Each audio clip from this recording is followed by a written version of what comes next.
Hi, what's up? What's going on? Last man on the bench. Thank you for tuning in. My name is Zachariah Selwyn, the last man on the bench himself, where I spent the majority of my athletic career. But now we're hosting podcasts. We're slowly going viral. Our White Jake from State Farm thing hit something. Our NBA and the Porn Stars song, that hit something. Some good numbers. It's streaming too. Rodeo Zach Rides Again is out. My new comedy record. Just got back from New York City. Spent a week there with the family. Spent all the money I don't make on this show. Started hosting my new sports betting show called Fade or Tail. I have yet to hit a parlay. I got run out of town by the Arizona Wildcats last night at the Crypto.com arena, or as I call it, the Crypt, because every time I go there, Arizona dies. I've seen them play 7 games there. They've lost 6. That's what's up. Not the best game yesterday for the beloved Wildcats, but I kind of saw it happening all season long, and I wasn't as surprised as a lot of people were. A lot of people were disappointed, texting me, dude, your Wildcats fucked me, man. Your Wildcats fucked me. I'm like, my Wildcats? I don't play for the team. You know, I grew up there. I'm a solo, son of Lute Olson. I support him. That's it. Didn't help that the beers were $23. We'll get into that. We got some other stuff to talk about. We're going to talk about, speaking of sports betting, Jontay Porter, Michael Porter Jr.'s brother, suspended by the NBA for possibly betting on a game, faking an injury. That's pretty crazy shit. We're going to play a little game called Weed or Racehorse.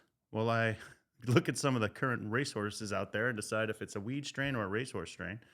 And then we're going to talk about this WNBA superstar, Cailtin Clark, being offered $5 million to play 10 games in the Big Three by Ice Cube himself. Hey, there's a lot of stuff going on with that conversation. And of course, we're going to talk about this Dodger Stadium concession prices that I've been seeing posted everywhere.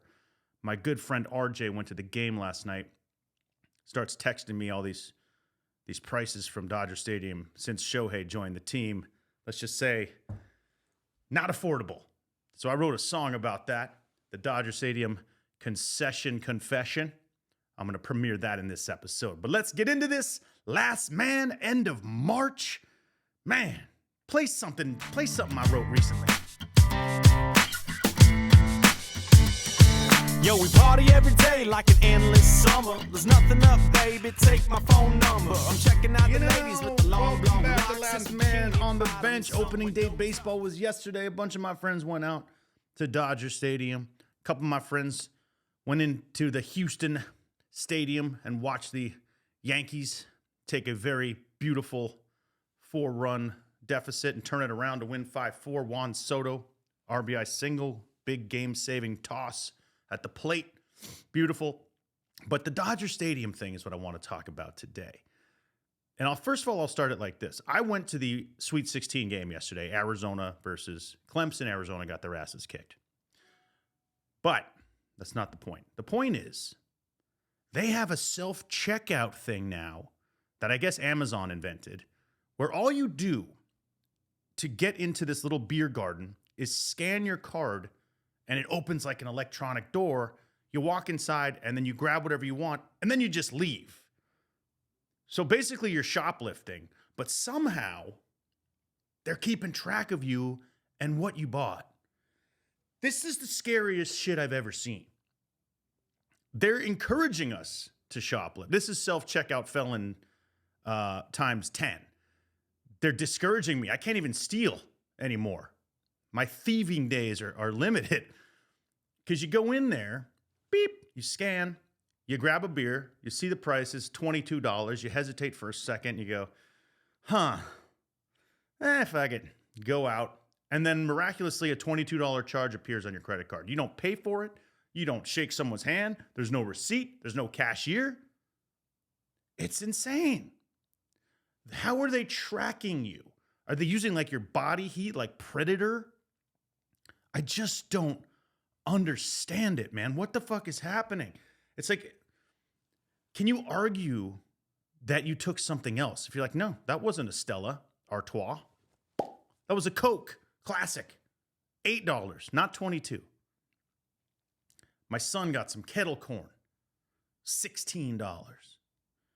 And this is NCAA. I guess those NIL deals are jacking the prices up. But it was out of my fucking price range. I don't understand how anyone there could afford to drink and watch these games. I had 2 beers. I bought my buddy who got me the tickets a beer, got my son a soda, a water, and a Coke. I spent $141. What is wrong with this world? We are so fucked. I am scrambling to make $141 a day these days, and I just blew $150 basically. And I didn't even pay for it. I just walked out of this self-serve checkout stand. Crypto.com, and by the way, let's just call it what it is, Staples. Worst concession service I've ever seen. I've never seen longer lines. They only open certain stands at a time. People miss entire 10 minutes of a game sitting in line for a fucking hot dog. That's why I'm kind of excited for Steve Ballmer's Intuit Dome, even though I'm never going to go there because it's a 2-hour journey from my house and I live 6 miles away. If you're in LA and you're a Clippers fan, I don't think you're going to get to many games. There's no public transportation there. Every time I've been over to SoFi for a game or a concert, it's an hour and a half to get there. You get stuck on that shitty Sepulveda down there for 40 minutes. Then you got to pay $50 to park. Then it's a 20-minute walk. I went and saw The Weeknd last year. It took me 30 minutes to get from my car to the seats. Someone fucked up. I hope the Intuit Dome and the wall or whatever Steve Ballmer's counting on is a little bit better organized. Because right now, I'm not excited about it. But he did seem to tackle a few issues that Crypto Staples has fucked up. And that's the concession stands. They're going to have more stands than ever. They're going to have more bathrooms. There's some kind of weird Wi-Fi rule about using your phone. You got to pay attention to the game. I like that. But those were the prices at the NCAA Sweet 16. Now let's look at the prices for Dodgers Stadium. Now, obviously, we know the Dodgers signed Shohei Ohtani for $790 million over the offseason. Huge signing. Shohei's got some other shit going on right now, too, which you'll hear in my song. But enough about his gambling addiction. Said it, yup, regret it, nope. Shohei just made every Dodgers game the most unaffordable 3 hours in Los Angeles. The Getty Museum is way cheaper. The Getty, like you're looking at the masters, artists. You're up in this beautiful mountain overlooking gorgeous views and landscapes of Los Angeles. And look, Dodger Stadium's a beautiful place, but it ain't worth spending $500 every game. It just ain't. They got the kid from, what's the pitcher's name? The guy they signed. I'm going to look this up real fast. You know what I'm talking about. He's getting shelled already. At least in the preseason he was. But he was a huge signing. I mean, they threw so much money. Yoshinobu Yamamoto. Okay. His ERA right now is 45. All right, Yoshinobu. Turn it around, buddy. Because of you, a Dodger dog is $11. Because of you, Shohei, my friend sends me a photo of a Modelo. Modelo's a mediocre, if not refreshing and delicious on a summer day beer. Mexican beer. Little lime in it. Delicious. But $22 for 24 ounces. So you're paying $11 for a 12-ounce beer. Not even a lime involved. And Modelo, like most Mexican beers, gets warm after about 4 sips. So Dodger Stadium concession prices are outrageous as expected. Modelos are $22. Frickin' Dodger dogs are $11. The helmet nachos, I think, are $16. The birria helmet nachos are $20. If you get a Modelo, by the way, there's an option. You can make it a michelada, which I believe is you add some tomato juice and some tahini or something. I'm not really sure what a michelada is. Someone clue me in on this. I've drank a million of them. I don't know what's in it. That's an extra $6. Suddenly you spent $120 trying to catch a buzz, and then they cut you off in the 7th inning. Anyway, so I wrote a song about the Dodger Stadium Concession Blues. These are the Dodger Stadium Concession Confessions. I don't know what to call this song yet, but please enjoy my original song from Last Man on the Bench. This is the Dodger Stadium Concession Stand Blues. Hit me. Yes, sir, it is time for Dodger Baseball. Time to mortgage the house for some stadium snacks. Listen. Once the Dodgers signed Shohei, I said goodbye to my take-home pay. $23 whiskey, give me a break. And the pork helmet nachos were a mistake. Had a burrito burger for 19, tasted like the bathroom at Chavez Ravine. Fried PB&J cost me 21. Had the short rib bowl, but I wasn't done. Potato, taquitos, a flaming Cheeto Lotte. Cost me $65, thank you Shohei. Modelos were 22, and I bought a lotta, and it cost $5 more to make it a michelada. Oh Lord, how can anyone afford this? My house payments due. I guess I'll just ignore it. Said, oh hell, I just dropped $250 on booze. I got them Dodger Stadium concession stand blues. Once the Dodgers signed Ohtani, I knew that was the end of all my money. Japanese seaweed sausage cost $25. Dropped $30 on the loaded chili fries. Korean fried chicken bucket cost $24. It should come with the side of Lipitor. My kid barfed up a bunch of burrilla. I should have eaten that La Sorda's Trattoria. Popcorn, peanuts, sushi, and tempura. All because $913 million was deferred. Avoid the Tokiyaki oyster fritter unless you want to spend the whole night on the... Oh Lord, how can anyone afford this? My house payments due. I guess I'll just ignore it. Said, oh hell, I dropped $250 on booze. I got them Dodger Stadium concession stand blues. I said, oh Lord, Shohei, are you making Mookie bets? Will this $20 chimichurro cover your interpreter's bets? I said, oh hell, just dropped $250 on booze. I got them Dodger Stadium concession stand blues. I got them Dodger Stadium concession stand blues. Yeah, hey, that's going, I don't know, maybe they'll put that, maybe someone will use it as their walk-up music. At Dodger Stadium. Now batting. I mean, oh, that's funny. What's his name? Will Smith. Now batting, Will Smith. I got them Dodger Stadium concession stand blues. You know, instead of playing Teoscar Hernandez's favorite song, play that one. Always wanted to have a song as a walkout song. I could see Self-Checkout Felon being someone's walkout song. Maybe. Anyway, if you get to Dodger Stadium, send us your photos of their most outrageous, disgusting meals and how much you spent. I think my buddy said he spent $418, including parking, a couple beers, dogs for the kids, peanuts, and the tickets.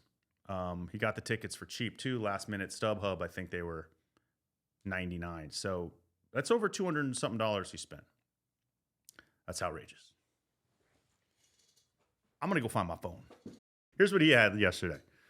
The brisket nacho helmet. Yes, sir. Ugh. Carne asada. Chili cheese fries. Dude, I do not envy your bathroom today, RJ, but I love you, buddy. Go Dodgers. Anyway, let's move on. What else we got to talk about today? Jontay Porter. Woo. Now, there's a lot of talk in the NBA right now, and in sports in general, that this legal sports gambling thing is terrible for basketball, for baseball, for anything.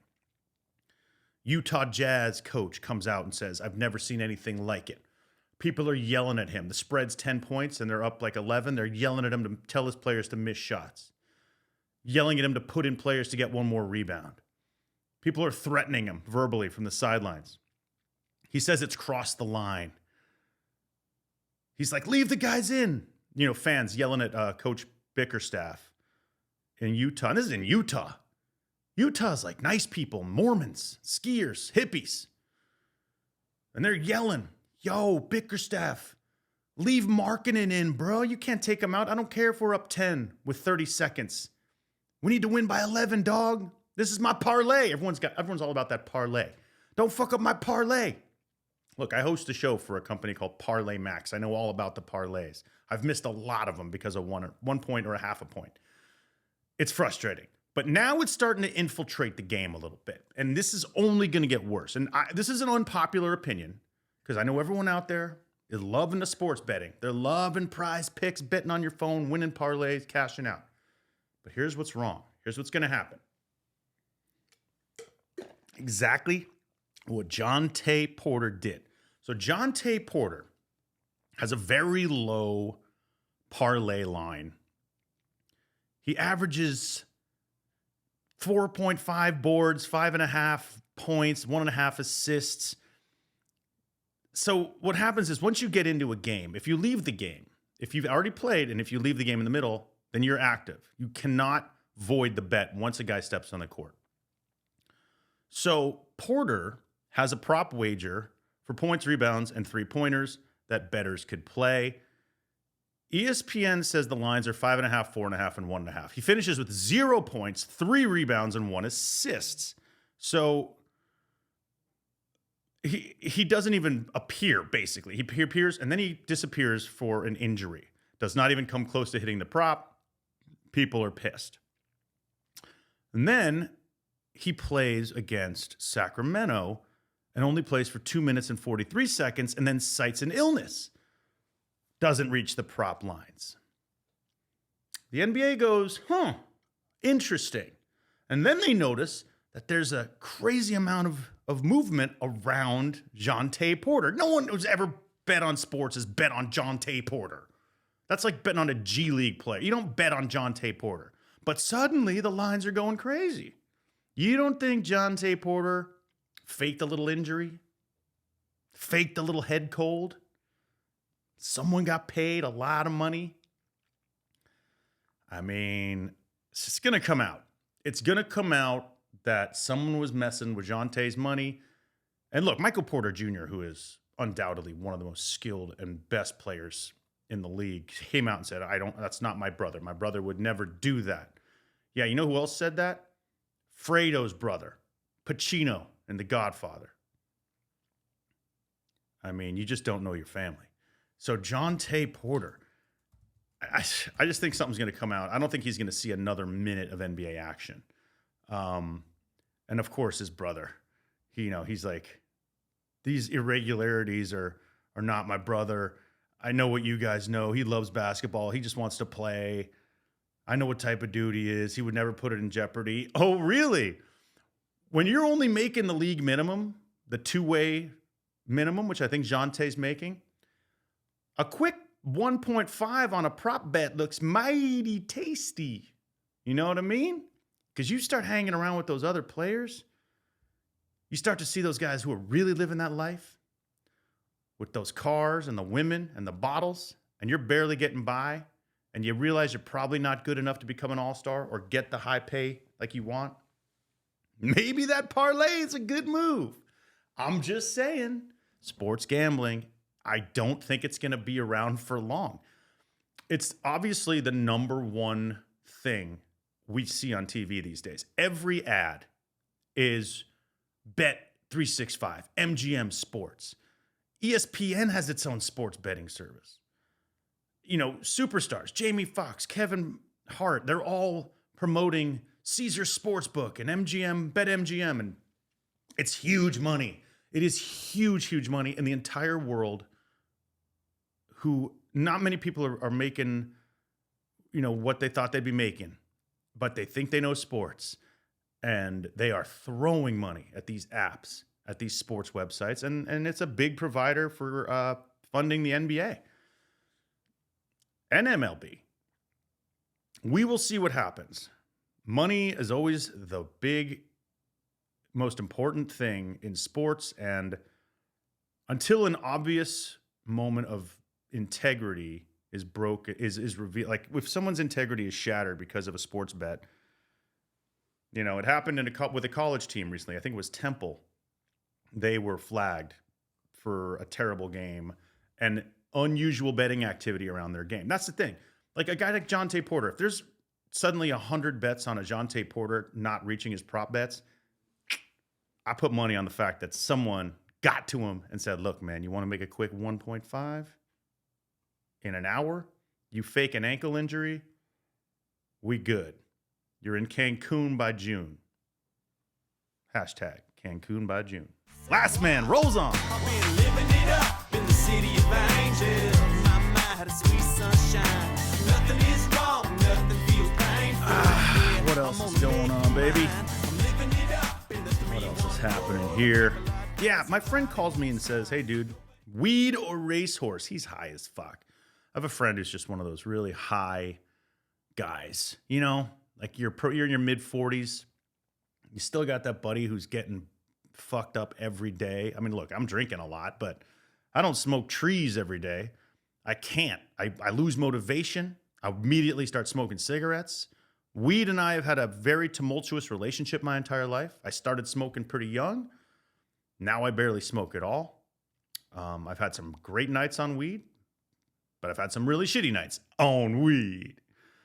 But I got that guy who calls me and he goes, hey, here's something for your podcast, man.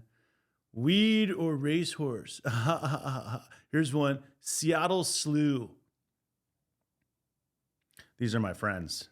This guy's a lawyer, by the way. A very successful guy. Seattle Slew's a racehorse. Won the Triple Crown in 1979. But I started to think that's actually a decent name for a weed strain. Seattle Slew. And so then I started thinking, let's come up with a couple of racehorse names and see what we think it is. So I had some people in my crew, my massive production crew, come together with these racehorses or weed titles, and you and I can guess weed or racehorse. And let's start with this one. Tropical Slushy. Tropical Slushy. My immediate thought was weed. Because sometimes you get weed strains that are tropical. And slushies are like stoner snacks. And it was weed. Yes. Naming something after what you would normally want to snack on or eat is probably going to be a weed strain and not a racehorse. Here's another one. G-Spot. G-Spot. G-E-E spot, by the way, not the letter G. So this was tough because obviously that's an erogenous zone. And I thought, oh, weed. That makes you erogenous, man. It's got to be weed. Racehorse. Yes. Famous racehorse. Pursuit of Love was its mother's name. My Discovery was his mother's name. Pursuit of Love was the one who sired the G-Spot. I was just saying, though, no male jockeys could ever find the horse. Right? Here's one. Ha, ha, ha. Ha, ha, ha. First of all, sounds like a really bad alt-rock band. Like the Yeah, Yeah, Yeahs. And I thought, that's got to be weed because you laugh your ass off if you get a nice, good strain. Right? Ha, ha, ha. Hey, man, you want to smoke some ha, ha, ha? Dude, I love that. Yo, we're going over to homie's house, dude. He just got some ha, ha, ha. Wrong. Racehorse. Ha, ha, ha. Actually, let's see. I looked him up. Ha, ha, ha only had 6 races. In 4 of those, he finished in last place. Ha, ha, ha. So let's just say that horse probably isn't put out to stud, if you know what I mean. And ha, ha, ha. Rest in peace. Okay, how about this one? Slap and Tickle. Woo! Now that sounds like a racehorse to me. I can just see the jockey like slapping the horse. Slap and Tickle. And coming around the corner is Slap and Tickle in third place and right behind Seattle Slew. And weed. Slap and tickle's weed. I don't know if I would smoke weed called slap and tickle. Hey, man, you want to smoke a little slap and tickle? Hi, do you want to smoke some slap and tickle? Hi there. Hi there, Zachary. Do you want to come to my little apartment in New York and smoke a little slap and tickle? It's an indica dominant hybrid strain, and it comes on strong like a slap, and then it provides a really relaxing, tickling experience. Sorry, I'm not smoking out with you, bud. Someone sent me this one. 2 in the pink. One of my least favorite sexual terms. 2 in the pink, 1 in the stink. 2 in the pink, though, I said, that's got to be weed. No one would name a racehorse 2 in the pink. I mean, some people would understand it. I doubt most horse racing professionals would, although most horse racing people like that are pretty degenerate fuckers. I have spent many a night in a sports book betting the ponies with some heavy-hearted dudes, some dark dudes. So maybe they would get 2 in the pink, but that is actually a weed. Yes, that is a marijuana strain. But if you've ever smoked some of that real good, cushy, sticky, icky, you know that occasionally you get a little pink hair in the marijuana. You know, they're like little pinkish crystals. In the cannabis business, pink is in a lot of weed strains. So 2 in the pink, that is a weed strain. If anyone has any, send it to Zach Selwyn, care of Last Man on the Bench.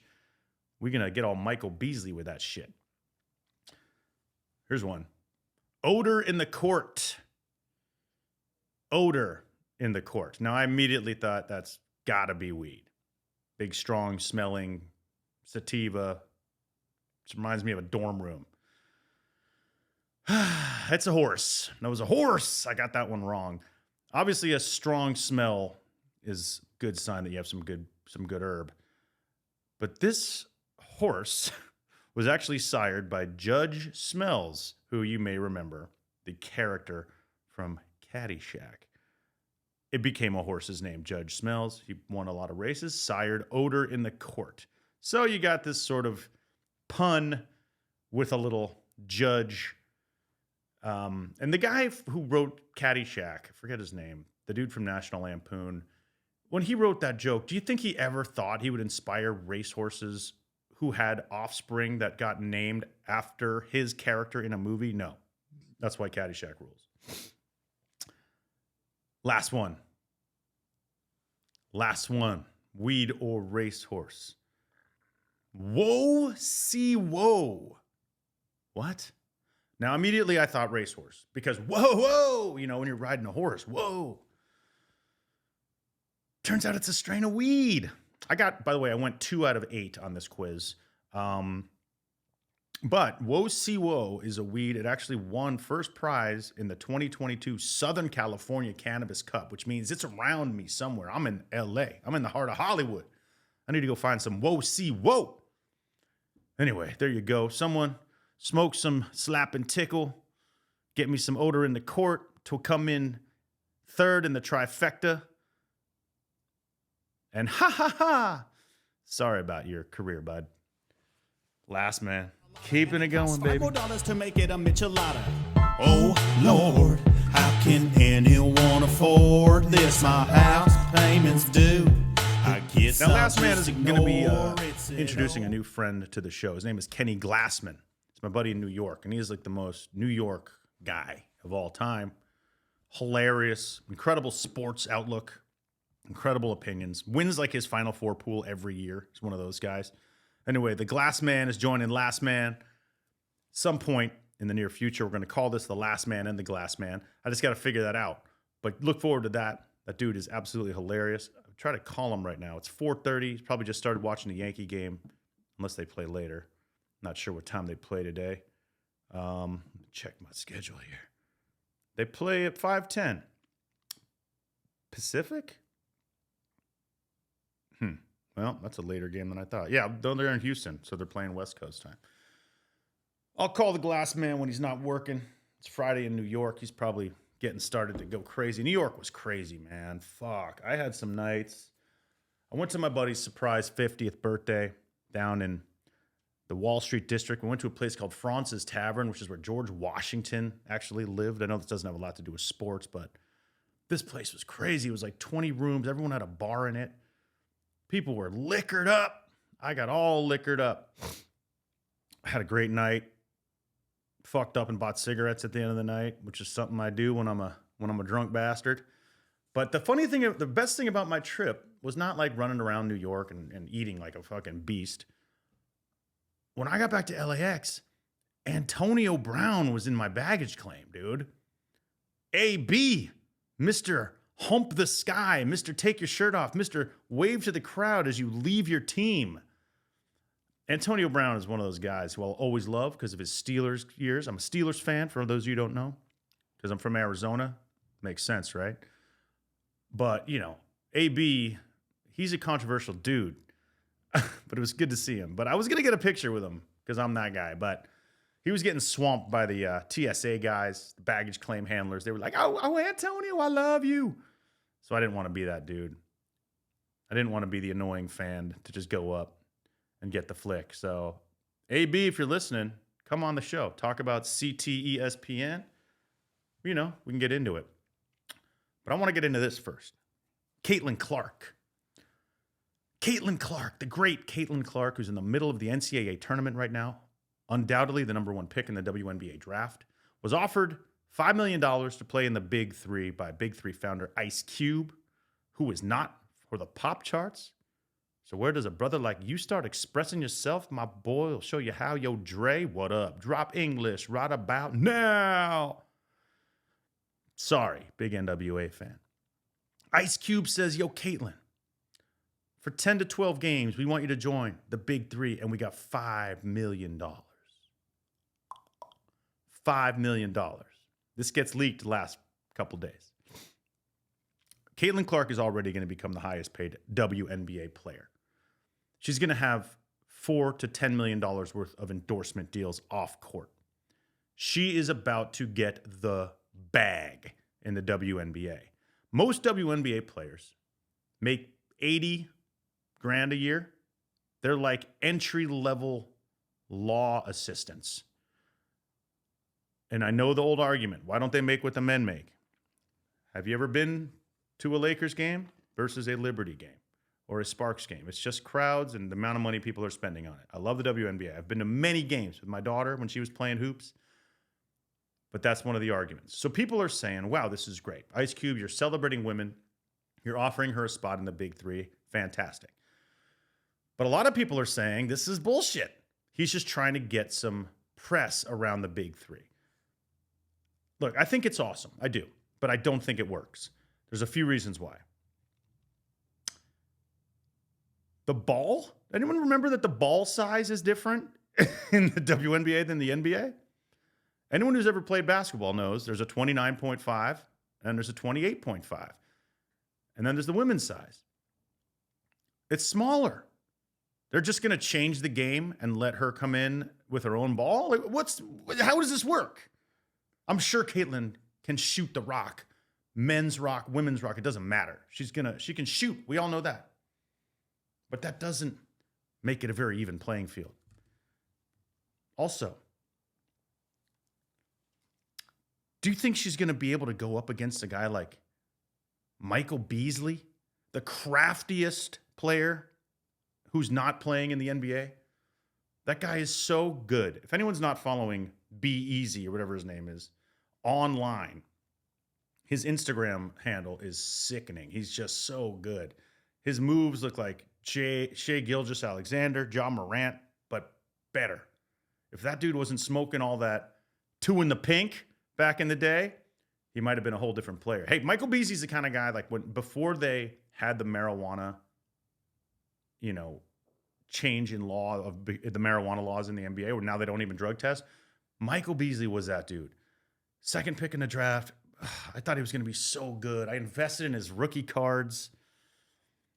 I wonder how much my Beasley rookies are going for these days. This could be another segment on Zach's terrible sports card purchase of the week. But he would have just thrived if weed was legal. Instead, he caught a couple of cases. He had that stupid picture of himself in the mirror with the bag of weed on the damn, on the counter. Super cool bees tattoo. Why am I looking at Michael Strahan? I don't give a fuck about it. Michael Strahan, you have my broadcasting job. I can't buy your rookie card. Let's look at Michael Beasley. All right, here we go. Michael Beasley. All right, here's the card I have. Still worth something. Be easy. $402. It ain't what the other one was worth. His 2008 rookie at a PSA 10 is worth $1,500. This one, which is the one I have, the RPA Exquisite, his rookie card signed, $402. Not graded.